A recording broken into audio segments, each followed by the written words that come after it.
ಒಳ ಮೀಸಲಾತಿ ಗೊಂದಲಗಳನ್ನು ಸರ್ಕಾರ ತಕ್ಷಣ ಬಗೆಹರಿಸಬೇಕೆಂದು ಮಾದಿಗ ಸಮಗಾರ ಡೊಹರ ಡಕ್ಕಲಿಗ ಉಪಜಾತಿಗಳ ಸಂಘಟನೆಗಳ ಒಕ್ಕೂಟ ಕರ್ನಾಟಕ ಮುಖಂಡ ರವೀಂದ್ರ ಜಲ್ದಾರ್ ಆಗ್ರಹಿಸಿದರು. ನಗರದ ಪತ್ರಿಕಾ ಭವನದಲ್ಲಿ ಕರೆದ ಪತ್ರಿಕಾಗೋಷ್ಠಿಯಲ್ಲಿ ಮಾತನಾಡಿದರು. ಕರ್ನಾಟಕ ಸರ್ಕಾರಕ್ಕೆ ಒಳ ಮೀಸಲಾತಿಯನ್ನು ನ್ಯಾಯಬದ್ಧವಾಗಿ ಜಾರಿ ಮಾಡುವ ಸುವರ್ಣಾವಕಾಶವಿತ್ತು. ಆದರೆ ಸಿದ್ದರಾಮಯ್ಯನವರ ನೇತೃತ್ವದ ಕಾಂಗ್ರೆಸ್ ಸರ್ಕಾರ ಎಲ್ಲ 101 ಜಾತಿಗಳಿಗೆ ಸಾಮಾಜಿಕ ನ್ಯಾಯವನ್ನು ಹಂಚುವಲ್ಲಿ ವಿಫಲವಾಗಿದೆ ಎಂದು ಆರೋಪಿಸಿದರು. ಸಾಮಾಜಿಕ ನ್ಯಾಯದ ಎದುರು ವೋಟ್ ಬ್ಯಾಂಕ್ ರಾಜಕಾರಣ ಮೇಲುಗೈ ಸಾಧಿಸಿದೆ. ಪರಿಣಾಮವಾಗಿ ಸುಪ್ರೀಂ ಕೋರ್ಟ್ ತೀರ್ಪು ಬಂದು 16 ತಿಂಗಳು ಕಳೆದರೂ ಒಳ ಮೀಸಲಾತಿಯ ಜಾರಿ ಸಮರ್ಪಕವಾಗಿ ಆಗದೆ ಎಲ್ಲಾ ಪರಿಶಿಷ್ಟ ಜಾತಿಗಳಲ್ಲಿ ಅಸಮಾಧಾನ ಮನೆ ಮಾಡಿದೆ ಎಂದು ದೂರಿದರು. ಸುಪ್ರೀಂ ಕೋರ್ಟ್ನ 7 ಸದಸ್ಯರ ಪೀಠ 2024 ಆಗಸ್ಟ್ 1ರಂದು ಐತಿಹಾಸಿಕ ತೀರ್ಪು ನೀಡಿ ಒಳ ಮೀಸಲಾತಿಯನ್ನು ಜಾರಿ ಮಾಡುವ ಅಧಿಕಾರವನ್ನು ರಾಜ್ಯ ಸರ್ಕಾರಗಳಿಗೆ ಇದೆ ಎಂದು ಸ್ಪಷ್ಟವಾಗಿ ಹೇಳಿತು. ಹರಿಯಾಣ, ತೆಲಂಗಾಣ, ಆಂಧ್ರಪ್ರದೇಶ ಸರ್ಕಾರಗಳು ಕೇವಲ 6 ತಿಂಗಳಲ್ಲಿ ಒಳ ಮೀಸಲಾತಿಯನ್ನು ವೈಜ್ಞಾನಿಕವಾಗಿ ಗೊಂದಲ ಇಲ್ಲದಂತೆ ಜಾರಿ ಮಾಡಿದವು. ಆದರೆ ಕರ್ನಾಟಕ ಸರ್ಕಾರ 16 ತಿಂಗಳ ನಂತರವೂ ತಾನೇ ಮಾಡಿಕೊಂಡ ಗೊಂದಲಗಳಿಂದ ಒಳ ಮೀಸಲಾತಿ ಜಾರಿ ಮಾಡಲಾಗದೆ ತಿಣುಕಾಡುತ್ತಿದೆ ಎಂದು ಹೇಳಿದರು. ನ್ಯಾಯಮೂರ್ತಿ ನಾಗಮೋಹನ್ ದಾಸ್ ಆಯೋಗವನ್ನು ರಚಿಸಿ ದಲಿತರ ಮೀಸಲು ನಿಧಿಯಿಂದ 120 ಕೋಟಿ ಒದಗಿಸಿ ಪರಿಶಿಷ್ಟ ಜಾತಿಗಳ ಗಣತಿ ನಡೆಸಿ ವರದಿ ಸಿದ್ಧಪಡಿಸುವಂತೆ ಮಾಡಿದ್ದು ಕಾಂಗ್ರೆಸ್ ಸರ್ಕಾರ. ಆದರೆ ಅದೇ ಸರ್ಕಾರ ನ್ಯಾಯಮೂರ್ತಿ ನಾಗಮೋಹನ್ ದಾಸ್ ಆಯೋಗದ ಹಂಚಿಕೆಯ ಶಿಫಾರಸನ್ನು ಮೂಲೆಗೆ ಹಾಕಿ ತಾನೇ 665ರ ಅವೈಜ್ಞಾನಿಕ ರಾಜಕೀಯ ಸೂತ್ರ ರೂಪಿಸಿತು ಎಂದರು. ಆದಿ ಕರ್ನಾಟಕ, ಆದಿ ದ್ರಾವಿಡ, ಆದಿ ಆಂಧ್ರ ಗೊಂದಲ ಹಾಗೆಯೇ ಮುಂದುವರೆದಿದೆ. ಏಕೆ, ಎಡಿ, ಎಎ ಜಾತಿಗಳಲ್ಲಿ ಗುರುತಿಸಿಕೊಂಡವರು ಪ್ರವರ್ಗ 1 ಅಥವಾ ಪ್ರವರ್ಗ 2ರಲ್ಲಿ ಎಲ್ಲಿ ಬೇಕಾದರೂ ಜಾತಿ ಪ್ರಮಾಣ ಪತ್ರ ಪಡೆಯಬಹುದು ಎಂದು ಸರ್ಕಾರ ಮಾಡಿರುವ ಆದೇಶವನ್ನು ದುರುಪಯೋಗ ಮಾಡಲಾಗುತ್ತಿದೆ. ಮಾದಿಗರಲ್ಲದವರು ಪ್ರವರ್ಗ 1ರಲ್ಲಿ ಜಾತಿ ಪ್ರಮಾಣ ಪತ್ರ ಪಡೆಯಲು ಅವಕಾಶ ಕೊಟ್ಟಿರುವುದು ಒಳ ಮೀಸಲಾತಿಯ ಮೂಲ ಉದ್ದೇಶವನ್ನೇ ಸೋಲಿಸಿದೆ. ಈಗಲೂ ಕರ್ನಾಟಕದ ಎಸ್ಟಿ ಪಟ್ಟಿಯಲ್ಲಿ 98 ಜಾತಿಗಳಿದೆಯೋ 101 ಜಾತಿಗಳಿದೆಯೋ ಸ್ಪಷ್ಟವಿಲ್ಲ. ಇದೀಗ ರಾಜ್ಯ ಸರ್ಕಾರ ಒಳ ಮೀಸಲಾತಿಯ ಬಗ್ಗೆ ಮಸೂದೆಯೊಂದನ್ನು ರೂಪಿಸಿ ಸಮರ್ಪಕ ಚರ್ಚೆಗೂ ಅವಕಾಶ ಕೊಡದೆ ಸಂಖ್ಯಾಬಲದಿಂದ ಅಂಗೀಕಾರ ಪಡೆದಿದೆ. ಆದರೆ ಈ ಮಸೂದೆಯಲ್ಲೂ ಒಳ ಮೀಸಲಾತಿಯ ಜಾರಿ ಅಪೂರ್ಣವಾಗಿಯೇ ಉಳಿದಿದೆ. ರಾಜಕೀಯ ಒತ್ತಡಗಳಿಗೆ ಮಣಿದು ಬಡ್ತಿ ಅವಕಾಶಗಳನ್ನು ಒಳ ಮೀಸಲಾತಿಯಿಂದ ಹೊರಗಿಡಲಾಗಿದೆ. ಸರ್ಕಾರದ ನಿಯಮಾನುಸಾರ ಖಾಲಿ ಇರುವ ಹುದ್ದೆಗಳಲ್ಲಿ 50% ನೇರ ನೇಮಕಾತಿಯ ಮೂಲಕ, ಉಳಿದ 50% ಹುದ್ದೆಗಳು ಬಡ್ತಿ ಮೂಲಕ ಆಗುತ್ತದೆ. ಆದರೆ ಮಸೂದೆಯಲ್ಲಿ ಉದ್ದೇಶಪೂರ್ವಕವಾಗಿ ಬಡ್ತಿ ಅವಕಾಶಗಳನ್ನು ಸೇರ್ಪಡೆಗೊಳಿಸಿಲ್ಲ ಎಂದು ಅಸಮಾಧಾನ ವ್ಯಕ್ತಪಡಿಸಿದರು. ಈ ಒಂದು ಪತ್ರಿಕಾಗೋಷ್ಠಿಯ ವಿಶೇಷತೆ ಏನಂದರೆ, ಇವತ್ತಿನ ದಿನ ಒಳ ಮೀಸಲಾತಿಯಾಗಿ ನ್ಯಾಯಬದ್ಧವಾಗಿ ಜಾರಿ ಮಾಡದೆ ಕರ್ನಾಟಕ ಸರ್ಕಾರ ಎಲ್ಲ ರೀತಿಯಿಂದ ಅನ್ಯಾಯ ಮಾಡಿದೆ ಅಂತ ನಾವು ಒಂದು ಈ ಸಂಘಟನೆಗಳಲ್ಲಿ ನಾವು ಹೇಳ್ತಾ ಇದ್ದೀವಿ. ಆ್ಯಕ್ಚುಲಿ ಸುಪ್ರೀಂ ಕೋರ್ಟ್ 7 ಸದಸ್ಯರ ಪೀಠ ಆಗಸ್ಟ್ 1ರಂದು ಅಂಗೀಕಾರ ಮಾಡಿ ಎಲ್ಲ ರೀತಿಯ ಆದೇಶ ಹೊರಡಿಸಿದರೂ ಸಹ ರಾಜ್ಯ ಸರ್ಕಾರಗಳು ಯಾವುದೇ ರೀತಿ ಕಾನೂನುಬದ್ಧವಾಗಿ ಮಾಡದೆ ಈ ಒಂದು ನಾಗಮೋಹನ್ ದಾಸ್ ಆಯೋಗವನ್ನು ರಚಿಸಿ ಅದರಲ್ಲಿ ಅದು ಕ್ರಮಬದ್ಧವಾಗಿ 665 ಅವೈಜ್ಞಾನಿಕವಾಗಿ ರಾಜಕೀಯ ಒಂದು ಒತ್ತಡದಿಂದ ಪರಮೇಶ್ವರ್ಜಿ ಆಗಿರ್ಬೋದು, ಖರ್ಗೆಜಿ ಆಗಿರ್ಬೋದು, ಪ್ರಿಯಾಂಕಾ ಖರ್ಗೆಜಿ ಆಗಿರ್ಬೋದು, ಎಚ್ ಸಿ ಮಾದೇವಪ್ಪ ಆಗಿರ್ಬೋದು, ಅವರ ಒಂದು ಒತ್ತಡದ ಮೇರೆಗೆ ಇವತ್ತಿನ ದಿನ ಅವೈಜ್ಞಾನಿಕವಾಗಿ ಮಾಡಿದಂಥ ಒಂದು ರಿಸರ್ವೇಷನ್ 665 ಮಾಡಿರೋದೊಂದು ಅವೈಜ್ಞಾನಿಕ ಅಂತ ಹೇಳ್ತಾ ಇದ್ದೀವಿ. ಅದ್ರ ಜೊತೆಯಲ್ಲಿ ಆದಿ ಕರ್ನಾಟಕ, ಆದಿ ದ್ರಾವಿಡ, ಆದಿ ಆಂಧ್ರ ಆ ಒಂದು ಗೊಂದಲ ಏನಿತ್ತು ಅದನ್ನು ಕೆರೆ ಪದರಂತೆ ನಾವು ಮಾಡಿದ್ರು. ಅದರಲ್ಲಿ ಆ್ಯಕ್ಚುಲಿ ಕರೆಕ್ಟಾಗಿ ಒಂದು ನಾಗಮೋಹನ್ ದಾಸರು ವರದಿ ಕೊಟ್ಟ ಪ್ರಕಾರ ಮಾಡಿದರೆ ಅನುಕೂಲ ಆಗ್ತಿತ್ತು ಎಲ್ಲರಿಗೆ. ಆದರೂ ಸಹ ಅದನ್ನು ಪರಿಗಣಿಸಿ ಮಾಡಿದಂಥ ಒಂದು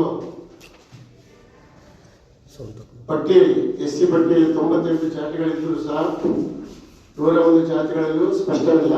ಯಾಕಂದರೆ ಇವತ್ತಿನ ದಿನ ಬಹಳಷ್ಟು ಅಲೆಮಾರಿಗಳು ಕಡೆಗಣಿಸಿ ಯಾವುದೇ ರೀತಿ ಅವರನ್ನು ಅವಕಾಶ ಮಾಡಲಾರ್ದಂಗೆ ಮಾಡಿದಂಥ ಒಂದು ಏನು ಮೀಸಲಾತಿಯನ್ನು ಅಂಗೀಕಾರ ಮಾಡಿದೆ. ಮಸೂದೆಯನ್ನು ಅಂಗೀಕಾರ ಮಾಡಿದಾಗ ಏಕಪಕ್ಷೀಯವಾಗಿ ಅಂಗೀಕಾರ ಮಾಡಿದ್ದಾರೆ. ಯಾವುದೇ ರೀತಿ ದಿಟ್ಟವಾಗಿ ಯಾವುದೇ ರೀತಿ ಚರ್ಚೆ ಆಗದೆ ಸದನದಲ್ಲಿ ಏಕಪಕ್ಷೀಯವಾಗಿ ಮಾಡಿದಂಥ ಒಂದು ಮಾಡಿ ಇದನ್ನು ಅಂಗೀಕಾರ ಮಾಡಿದ್ದಾರೆ. ಅದು ಸಹ ನಾವು ಖಂಡಿಸ್ತಾ ಇದ್ದೀವಿ. ಅದ್ರ ಜೊತೆಯಲ್ಲಿ 50ರಷ್ಟು ನೇರ ನೇಮಕಾತಿ ಮೂಲಕ ಉಳಿದ 50ರಷ್ಟು ಹುದ್ದೆಗಳ ಬಡ್ತಿ ಮೂಲಕ ಆಗುತ್ತದೆ. ಆದರೆ ಮಸೂದೆ ಉದ್ದೇಶಪೂರ್ವಕವಾಗಿ ಬಡ್ತಿ ಅವಕಾಶಗಳನ್ನು ಮೇಲ್ಪಡೆಗೊಳಿಸಿಲ್ಲ. ಸರ್ಕಾರ ಈ ಧೋರಣೆ ಒಳಗಿಸಲಾತಿ ಆಶಯವನ್ನೇ ಸೋಲಿಸಿದೆ. ಹೀಗಾಗಿ ಈ ಒಂದು ಒಳ ಮೀಸಲಾತಿ ಬಗ್ಗೆ ಬಹಳಷ್ಟು ಅನ್ಯಾಯವಾಗಿದೆ ಅಂತ ನಮ್ಮ ಒಂದು ಹೇಳ್ತಾ ಇದ್ದೀವಿ. ಅದ್ರ ಜೊತೆಯಲ್ಲಿ ಪರಿಶಿಷ್ಟ ಜಾತಿಗಳ ಮೂಲ ಸೌಲಭ್ಯ ಒದಗಿಸಲು SCP TSP ಅನುದಾನದಲ್ಲಿ ಯಾವುದೇ ರೀತಿ ನಮ್ಮ ಒಂದು ಅಗ್ರಹ ಇತ್ತು. ಆ ಒಂದು SCP SCP ಯೋಜನೆಗಳಲ್ಲಿ ಒಳ ಮೀಸಲಾತಿ ತರಲು ಮುಂದಾಗಿಲ್ಲ. ಸರ್ಕಾರ ಅನುಭವಿಸಲಿದೆ ಒಳ ಮೀಸಲಾತಿ ಜಾರಿ ಮಾಡುತ್ತಿರುವುದು ಈ ಧೋರಣೆಯಿಂದ ಸ್ಪಷ್ಟವಾಗಿ ಗೊತ್ತಾಗ್ತಿದೆ.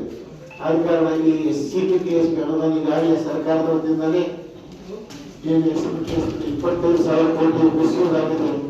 ಅದೇನು ಹೇಳ್ತಾ ಸರ್ಕಾರದಲ್ಲಿ ನಾವು ಎಲ್ಲ SC ಜನಕ್ಕೆ ಹಂಚಿದ್ದೀವಿ. SC ಜನರಿಗೆ ಹಂಚೋದೇ ಬೇರೆ. ಆದರೆ ನಮ್ಮ SCP ಅನುದಾನ ಟೋಟಲ್ ಆಗಿ ಡೆವಲಪ್ಮೆಂಟ್ಸ್ ಇರುವಂಥ ಅನುದಾನ ಅದನ್ನ ಗೃಹಲಕ್ಷ್ಮಿ ಯೋಜನೆಯಲ್ಲಿ ಯೂಸ್ ಮಾಡಿ ನಮ್ಮ ಒಂದು ಬಹಳ ಅನ್ಯಾಯವಾಗಿದ್ದು ಇದೊಂದೆಲ್ಲ ಜಾರಿಯಾಗಿದೆ. ಆಮೇಲೆ ನಾಗಮೋಹನ್ ದಾಸ್ ಅವರು ಸುಪ್ರೀಂ ಕೋರ್ಟ್ ನಿರ್ದೇಶನದಂತೆ 5 ಗುಂಪುಗಳಾಗಿ ವರ್ಗೀಕರಣ ಮಾಡಿದ್ದರು. ನ್ಯಾಯ ಸದಾಶಿವ ಆಯೋಗ ಮಾಧುಸ್ವಾಮಿ ವರದಿ ಕೂಡ 4 ಗುಂಪುಗಳಾಗಿ ವರ್ಗೀಕರಣ ಮಾಡಿತ್ತು. ಆದರೆ ಕರ್ನಾಟಕ ರಾಜ್ಯ ಸರ್ಕಾರ ರಾಜಕಾರಣಿ ಬೆಳೆಸಿದ ಸಾಮಾಜಿಕ ನ್ಯಾಯವನ್ನು ಬಲಿಕೊಟ್ಟಿತ್ತು. 6-6-5ರ ಸೂತ್ರದಲ್ಲಿ 3 ಗುಂಪುಗಳ ಮಾಡಿ ದೊಡ್ಡ ಗೊಂದಲ ಮಾಡಿದೆ. ಈ ಗೊಂದಲಕ್ಕೆ ಮಸೂದೆಯನ್ನು ಸಮರ್ಪಕ ಪರಿಹಾರ ಒದಗಿಸಿಲ್ಲ. ಆದ ಕಾರಣ ಈ ಒಂದು 59 ಜಾತಿಗಳಿರುವ ಅಲೆಮಾರಿಗಳ ಗುಂಪಿಗೆ ನ್ಯಾಯಮಂತ್ರಾಸ್ತ್ರವನ್ನು ಆದ್ಯತೆ ಒದಗಿಸಿ ಮಾರ್ಗದ 1ರಲ್ಲಿ ಪ್ರತ್ಯೇಕ ಅವಕಾಶ ಕಲ್ಪಿಸಿದ್ದರು. ಆದರೆ ಕರ್ನಾಟಕ ಸರ್ಕಾರ ಅಲೆಮಾರಿಗಳನ್ನು ಕೊನೆಯ ಗುಂಪಿನ ಗರಿಷ್ಠ ಜಾತಿಗಳ ಜೊತೆ ಹಾಕಿ ಅನ್ಯಾಯ ಎಸಗಿದ್ದಾರೆ. ಆದ ಕಾರಣ ಅಲೆಮಾರಿಗೆ ಬಹಳ ದೊಡ್ಡ ಅನಾಹುತ ಆಗಿ ಅಲೆಮಾರಿಗೆ ಯಾವುದೇ ರೀತಿಯ ಅವರಿಗೆ ಅವಕಾಶಗಳು ಸಿಗಲಾರ್ದಂತೆ ಮಾಡಿದಂಥ ಒಂದು ಐತಿಹಾಸಿಕ ತೀರ್ಮಾನವನ್ನು ಸರ್ಕಾರ ಕೈಗೊಂಡಿದೆ. ಅದ್ರ ಜೊತೆ ಪರಿಶಿಷ್ಟ ಜಾತಿ 29 ಜಾತಿಗಳಿವೆ. ಅದರ ಒಳ ಮೀಸಲಾತಿಯಲ್ಲಿ ಮಾಡಲಾದ ಒಂದರಲ್ಲಿ ಮಾದಿಗ ಸಂಬಂಧಿತ 16 ಜಾತಿಗಳಿಗೆ ಅರುಂಧತಿಯಾರ್, ಬಂಗಿ, ಚಿಕ್ಕಲಿಯರ್, ದಕ್ಕಲಿಗ, ಜಮ್ಮುವಾಳ, ಮಾಚಾಳ, ಮಂಗ, ಗರುಡ, ಸಿಂಧೋಳಿ ಇತ್ಯಾದಿ 13 ಮಾದಿಗ ಸಂಬಂಧಿತ ಜಾತಿಗಳ ಪ್ರವರ್ಗ 3ರಲ್ಲಿ ಅಲೆಮಾರಿಗಳ ಗುಂಪಿನಲ್ಲಿ ಪ್ರತ್ಯೇಕ ಪ್ರವರ್ಗಗಳು ಸಿಗದೆ ಮಾದಿಗ ಸಂಬಂಧಿತ ಜಾತಿಗಳ ಪ್ರವರ್ಗದಲ್ಲಿಯೂ ಈ ಜಾತಿಗಳನ್ನು ಉಳಿಸದೆ ಈ ಸಣ್ಣ ಜಾತಿಗಳ ಬಹು ಬಂಜಾರ ಜಾತಿಗಳ ಮೇಲೆ ಸ್ಪರ್ಧೆ ಇಳಿಸಿರುವುದು ಸರ್ಕಾರದ ಅವಮಾನೀಯ ಅವೈಜ್ಞಾನಿಕ ಧೋರಣೆಯಾಗಿದೆ. ಸರ್ಕಾರ ನಮ್ಮ ಈ ಬೇಡಿಕೆಗಳನ್ನು ತುರ್ತು ನಿಗಮನಿಸಿ ಸರಿಪಡಿಸಬೇಕೆಂದು 30 ವರ್ಷಗಳ ಕಾಲ ನಾವು ಮಾಡಿದಂಥ ಹೋರಾಟವನ್ನು ಇದನ್ನ ಪರಿಗಣಿಸಿದ್ದಕ್ಕೆ ನಾವೆಲ್ಲ ಸುಪ್ರೀಂ ಕೋರ್ಟ್ ತೀರ್ಪಿನ ಆದೇಶಗಳ ರಾಜಕೀಯ ಮಾಡಿರುವ ಅಲೆಮನೆ ವರ್ಗೀಕರಣವನ್ನು ಒಪ್ಪಲಾಗದು. ಸರ್ಕಾರ ತಕ್ಷಣ ಹೊಸ ಒಳ ಮೀಸಲಾತಿಯನ್ನು ಗೊಂದಲಗಳನ್ನು ಸರಿಪಡಿಸಬೇಕೆಂಬುದು ನಮ್ಮ ಒತ್ತಾಯವಾಗಿದೆ. ನಿಮಿಷ ನಮ್ಮ ಸಂತೋಷ.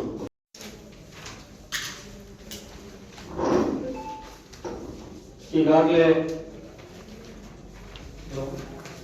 ಮಿತ್ರರೇ, ಸಂಪಾದಕರೇ ಮತ್ತು ಅಣ್ಣಂದ್ರೆ ಇವತ್ತು ಪತ್ರಿಕಾಗೋಷ್ಠಿಯ ಸರ್ಕಾರಕ್ಕೆ ಎಚ್ಚರಿಕೆ ನೀಡುವುದರ ಮೂಲಕ ಒಳ ಮೀಸಲಾತಿಯನ್ನು ಗೊಂದಲದ ಗೂಡು ಮಾಡಿ ಮಾದಿಗರಿಗೆ ಮೋಸ ಮಾಡಿರುವಂತಹ ಕಾಂಗ್ರೆಸ್ ಸರ್ಕಾರ ವಿರುದ್ಧ ಇಡೀ ರಾಜ್ಯಾದ್ಯಂತ ಏಕಕಾಲದಲ್ಲಿ ಮಾದಿಗ, ಸಮಗಾರ, ಢೋರ, ದಕ್ಕಲಿಗ ಮತ್ತು ಉಪಜಾತಿಗಳ ಒಳಗೊಂಡು ಈಗಾಗಲೇ ಕರ್ನಾಟಕ ರಾಜ್ಯದಲ್ಲಿ ಎಲ್ಲ ಜಿಲ್ಲೆಗಳಲ್ಲಿ ಮಾನ್ಯ ಜಿಲ್ಲಾಧಿಕಾರಿಗಳ ಮುಖಾಂತರ ಒಳ ಮೀಸಲಾತಿಯನ್ನು ರಾಜ್ಯ ಸರ್ಕಾರ ತೆಗೆದುಕೊಳ್ಳುವಂತ ನಿರ್ಧಾರ ಮಸೂದೆಯನ್ನು ನಾವು ಅಂಗೀಕರಿಸದೆ ಏಕಪಕ್ಷೀಯ ನಿರ್ಧಾರವನ್ನು ಕೈಗೊಂಡಿರುವುದರಿಂದ ನಾವು ಈಗಾಗಲೇ ಸಂಘಟನೆಗಳ ಒಕ್ಕೂಟದ ವತಿಯಿಂದ ತೀವ್ರವಾಗಿ ಖಂಡಿಸುವುದರ ಜೊತೆಗೆ, ಯಾಕಂತಂದ್ರೆ ವೋಟ್ ಬ್ಯಾಂಕ್ ರಾಜಕಾರಣಕ್ಕಾಗಿ ಇವತ್ತು ಮಾದಿಗರಿಗೆ ಮತ್ತು ಮಾದಿಗ ಉಪಜಾತಿಗಳಿಗೆ ಅನ್ಯಾಯವನ್ನು ಎಸಗುತ್ತಿರುವಂತಹ ಕಾಂಗ್ರೆಸ್ ಸರ್ಕಾರ ವಿರುದ್ಧ ಸುದೀರ್ಘ 30-35 ವರ್ಷಗಳ ಕಾಲ ಹೋರಾಟವನ್ನು ಮಾಡಿಕೊಂಡು ಬಂದಿರುವಂತಹ ಹೋರಾಟಗಾರರು ಬಹಳ ನಿರಾಶೆಯಾಗಿ ಸರ್ಕಾರ ಮಸೂದೆಯನ್ನು ಮಂಡಿಸಿದರೂ ಕೂಡ ಅದರ ಯಾವುದೇ ಕಾರಣಕ್ಕೂ ಕೂಡ ನಾವು ಎಲ್ಲಿಯೂ ಸ್ವಾಗತವನ್ನು ಮಾಡಲಿಲ್ಲ, ಯಾವುದೇ ಅಭಿನಂದನಾ ಸಿಎಂ ಅವರು ಕೂಡ ಸಲ್ಲಿಸಲಿಕ್ಕೆ ಆಗ್ಲಿಲ್ಲ. ನಮ್ಮ ಅಸಮಾಧಾನವನ್ನು ನಾವು ವ್ಯಕ್ತಪಡಿಸ್ತಾ ಇದ್ದೀವಿ.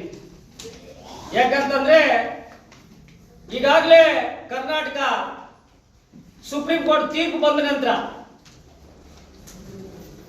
ರಾಷ್ಟ್ರದಲ್ಲಿರುವಂತ ಹರಿಯಾಣ ರಾಜ್ಯ ಆಗಿರ್ಬೋದು, ತೆಲಂಗಾಣ ರಾಜ್ಯ ಆಗಿರ್ಬೋದು, ಆಂಧ್ರ ಪ್ರದೇಶ ರಾಜ್ಯದಲ್ಲಾಗಿರ್ಬೋದು, ಇದಿನ್ 6 ತಿಂಗಳಲ್ಲಿ ಒಳ ಮೀಸಲಾತಿಯನ್ನು ದತ್ತಾಂಶವನ್ನು ಕಲೆಕ್ಟ್ ಮಾಡಿ ನ್ಯಾಯಬದ್ಧವಾಗಿ ಜಾರಿಗೊಳಿಸಿದಂತ ಸರ್ಕಾರಗಳಿಗೆ ನಾವು ಅಭಿನಂದನೆ ಸಲ್ಲಿಸ್ತಾ ಇದ್ದೀವಿ. ತೆಲಂಗಾಣ ಆಗಿರ್ಬೋದು, ಆಂಧ್ರ ಪ್ರದೇಶ ಆಗಿರ್ಬೋದು, ಹರಿಯಾಣ ರಾಜ್ಯದಲ್ಲಾಗಿರ್ಬೋದು. ಫ್ರೀಡಂ ಪಾರ್ಕ್ ಆಯ್ತು ಸರ್, ನಾನು ಮಾತಾಡೋದಿಲ್ಲ. ಹಾಗಾಗಿ ಯಾಕೆ ನಾವು ಆ ಸರ್ಕಾರಗಳಿಗೆ ಅಭಿನಂದನೆ ಸಲ್ಲಿಸ್ತಾ ಇದ್ದೀವಿ ಅಂತಂದ್ರೆ, ಈಗಾಗಲೇ ಅಲ್ಲಿ ರಾಜ್ಯ ಸರ್ಕಾರ ತೆಗೆದುಕೊಳ್ಳುವಂತ ನಿರ್ಧಾರಗಳಿಗೆ ಬದ್ಧವಾಗಿ ಸಾಮಾಜಿಕ ನ್ಯಾಯಕ್ಕಾಗಿ ಒಳ ಮೀಸಲಾತಿ ಹೋರಾಟ ಮಾಡಿದಂತ ಹೋರಾಟಗಾರರಂತ ಸನ್ಮಾನ್ಯ ಶ್ರೀ ಪದ್ಮಶ್ರೀ ಮಂದಾಕೃಷ್ಣ ಮಾದಿಗಣ್ಣ ಅವರ ನಾಯಕತ್ವ ನಡೆದಂತ ಹೋರಾಟಕ್ಕೆ ಆಂಧ್ರ, ತೆಲಂಗಾಣ, ಹರಿಯಾಣ ರಾಜ್ಯದಲ್ಲಿ ಜಯವನ್ನು ಪಡೆದುಕೊಂಡಿದ್ದೀವಿ, ಜಯವನ್ನು ಸಾಧಿಸಿಕೊಂಡಿದ್ದೀವಿ. ಆದ್ರೆ ಕರ್ನಾಟಕ ರಾಜ್ಯದಲ್ಲಿ ಸರಿಸುಮಾರು 16 ತಿಂಗಳ ಕಳೆದರೂ ಕೂಡ, ಸುಪ್ರೀಂ ಕೋರ್ಟ್ ತೀರ್ಪು ಬಂದು 16 ತಿಂಗಳ ಕಳೆದರೂ ಕೂಡ ಇಲ್ಲಿರುವಂತಹ ಸಿದ್ದರಾಮಯ್ಯ ಅವರ ಸರ್ಕಾರ ಉದ್ದೇಶಪೂರ್ವಕವಾಗಿ ಒಳ ಮೀಸಲಾತಿಯನ್ನು ಗೊಂದಲಕ್ಕೆ ಸೃಷ್ಟಿ ಮಾಡಿ ಒಳ ಮೀಸಲಾತಿ ಪರವಾಗಿ ಹೋರಾಟ ಮಾಡುವಂತ ಹೋರಾಟಗಾರರನ್ನ ಕಡೆಗಣಿಸಿರುವುದರಿಂದ ನಾವು ತೀವ್ರವಾಗಿ ಕಾಂಗ್ರೆಸ್ ಸರ್ಕಾರ ವಿರುದ್ಧನೇ ನಾವು ಹೋರಾಟಕ್ಕೆ ಹಿಡಿದಿದ್ದೀವಿ. ಇದು 2ನೇ ಹಂತ ಹೋರಾಟ.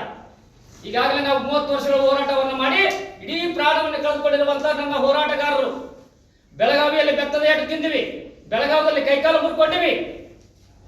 ಆದ್ರೂ ಸಿದ್ದರಾಮಯ್ಯ ಅವರು ನಮ್ಮ ಪರವಾಗಿ ನ್ಯಾಯ ಕೊಡ್ತಾರಂತ ಭರವಸೆ ಇಟ್ಕೊಂಡಿದ್ವಿ. ಮಾನ್ಯ ಸಿದ್ದರಾಮಯ್ಯ ಸರ್ಕಾರ ನಮಗೆ ಸಂಪೂರ್ಣವಾಗಿ ಮಾದಿಗರಿಗೆ ಮತ್ತು ಮಾದಿಗ ಉಪಜಾತಿಗಳಿಗೆ ಅನ್ಯಾಯವನ್ನು ಎಸಗಿರುವುದರಿಂದ ಈ 2ನೇ ಯುದ್ಧ ಹೋರಾಟವನ್ನು ಮುಂದುವರಿಸಲಿಕ್ಕೆ ಈಗಾಗಲೇ ರಾಜ್ಯ ಸರ್ಕಾರಕ್ಕೆ ನಾವು ಇಡೀ ರಾಜ್ಯದ 31 ಜಿಲ್ಲೆಗಳಲ್ಲಿ ನಾನೊಬ್ಬ ರಾಜ್ಯದ ರಾಜ್ಯಾಧ್ಯಕ್ಷನಾಗಿ, ರಾಜ್ಯ ಸಂಚಾಲಕನಾಗಿ ನಾವು ತೀವ್ರವಾಗಿ ಖಂಡಿಸುವುದರ ಜೊತೆಗೆ ಮತ್ತೊಂದು ಸಲ ಹೋರಾಟಕ್ಕೆ ಇಳಿಬೇಕಾಗ್ತದೆ ಅಂತ ಹೇಳಿ ನಾವು ಇವತ್ತು ಪತ್ರಿಕಾಗೋಷ್ಠಿ ಮೂಲಕ ರಾಯಚೂರು ಜಿಲ್ಲೆಯಿಂದ ನಾವು ಈ ಸರ್ಕಾರಕ್ಕೆ ಸಂದೇಶವನ್ನು ಕಳಿಸ್ತಾ ಇದ್ದೀವಿ. ಈಗಾಗಲೇ ನಾಗಮಂದಾಸ್ ಕೊಟ್ಟಂತ ವರದಿಯಲ್ಲಿ ಅಂಕಿ ಸಂಖ್ಯೆ ಆಧಾರದ ಮೇಲೆ ನೋಡಿದಾಗ ನಿಜವಾಗ್ಲೂ ನಮಗೆ ಬಹಳ ಪ್ರಾಮಾಣಿಕದಿಂದ ನಿವೃತ್ತಿ ನ್ಯಾಯಮೂರ್ತಿ ಕೊಟ್ಟಂತ ನಾಗಮಂದಾಸ್ ವರದಿಯನ್ನು ಸ್ವಾಗತ ಮಾಡಿದ್ವಿ.